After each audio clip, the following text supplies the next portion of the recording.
أهل الدنيا الآن الذين كانوا يغرقون في أموالهم ويسبحون في تجارتهم في الدنيا، وعندهم من الأموال ما لا حصر ولا عد لها، وأنت كنت منشغلا بكتاب الله. الآن لا يرون شيئا، مكاسبهم التي كسبوها في الدنيا ذهبت وراحت وصرفوها، وأنت الآن تلقى كل المكاسب. وإن كل تاجر من وراء تجارته، وأنت اليوم من وراء كل تجارة. هنا ليس بعده غنى، ليس له حد من الأجور ومن الإكرام ومن الحلل ومن التيجان ومن الإنعام ومن الرفعة على رؤوس الخلائق يوم القيامة. أمر عجيب، أمر عجيب، نسأل الله أن يجعلنا من أصحاب القرآن. قال: وإن كل تاجر من وراء تجارته، وأنت اليوم من وراء كل تجارة.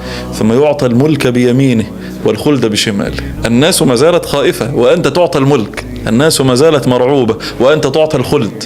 قال: ثم يعطى الملك بيمينه والخلد بشماله، ثم يوضع على رأسه تاج الوقار.